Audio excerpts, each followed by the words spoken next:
Morning, কেমন আছো তোমরা? আর এই যে দেখো আমি চলে রান্নাঘরে চা গরম করবো। চা করে রেখেছে, গরম করবো, তারপরে হবে রান্না। তো তোমরা কেমন আছো বলো।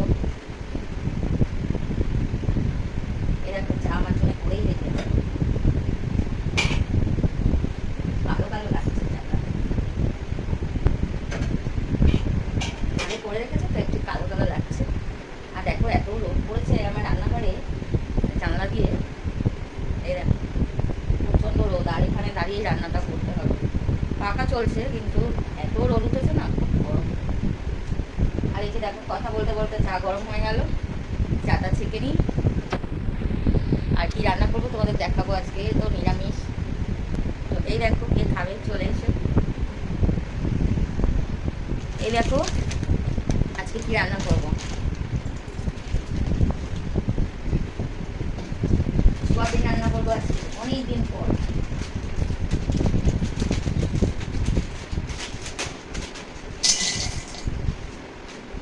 নিরামিষ সোয়াবিন। তো রোদ পড়েছে, একটু জল দিয়ে ভাপিয়ে নেব।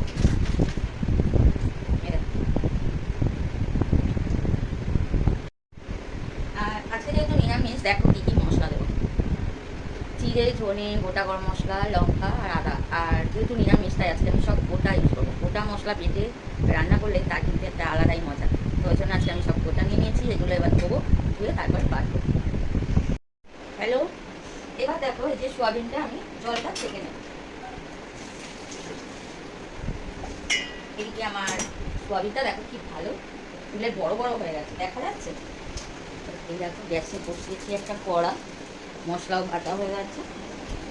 আজকে সোয়াবিনে আলু দেবো না, তো ক্যামেরাটা সামনে নিয়ে আসি, নাহলে তোমরা দেখতে পাবে না রান্নাটা। এই দেখো গ্যাসে বসিয়েছি কড়া, ছোট্ট একটা কড়া বসিয়েছি, কিন্তু অল্প রান্না। আর আজকে আলুও দেবো না, তো দিয়ে দিচ্ছি সাদা তেল।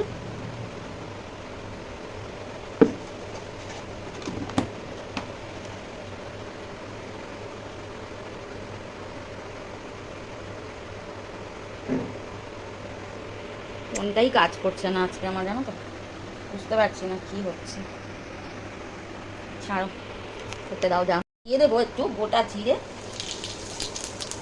আলু তো দেবো না, মশলাটা কষিয়ে নেবো।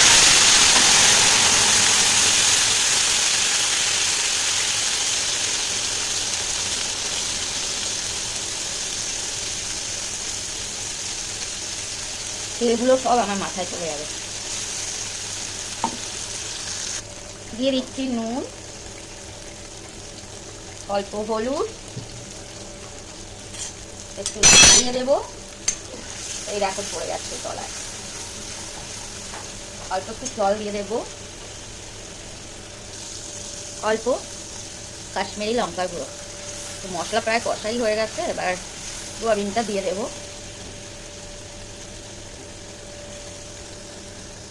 এই দেখো সোয়াবিনটা দিয়ে দিলাম, একটু নাড়িয়ে দেবো। দেখো কেমন লাগছে দেখতে, দারুণ হবে সেটা। সোয়াবিনটা কি ভালো, দেখো বেশ বড় বড় আছে, ভালো লাগছে।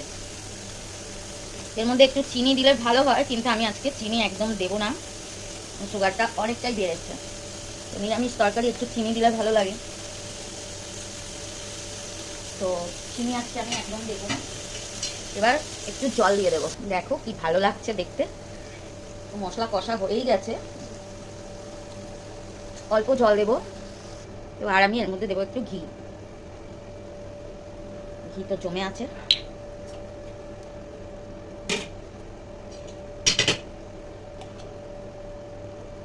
একটু ঘি দিয়ে দিলাম।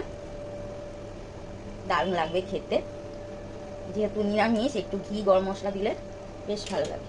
তো ভিডিও যদি ভালো লাগে দেখবেন, প্লিজ লাইক করবেন, শেয়ার করবেন, সাবস্ক্রাইব করবেন। সবাই দেখো প্লিজ। একটু ফুটলেই রেডি হয়ে যাবে সোয়াবিনের তরকারি। যেহেতু এটা আগেই আমি একটু ভাপিয়ে নিয়েছি, একটু ফুটলে বেশ এর মধ্যে মশলাটা ঢুকবে। তো এই দেখো একদম রেডি হয়ে গেছে, এরকম আমি নামিয়ে দেবো। তো আর একটু ঝোলটা কিন্তু টেনে নেবে। তো সবাই দেখো ভিডিওটা প্লিজ। তো রান্না হয়ে গেছে, চলো তোমাদের দেখিয়ে দিই কেমন হয়েছে। এই দেখো, বোঝা যাচ্ছে সুন্দর হয়েছে দেখতে। আর এবার বানাবো রুটি। তো চলো রুটিটা করে নিই। দেখো খুব সুন্দর হয়েছে দেখতে, আর খেতেও কিন্তু দারুণ লাগবে। দেখে বুঝতে পারছো ক্যামেরায় ঠিক বোঝা যাচ্ছে কিনা জানি না। তো আজকে একটু নিরামিষ, তো ওই জন্য একটু তেল মশলাটা একটু বেশি দিয়েছি, না হলে ভালো লাগবে না। তো যদি ভালো লাগে ভিডিও সবাই দেখো।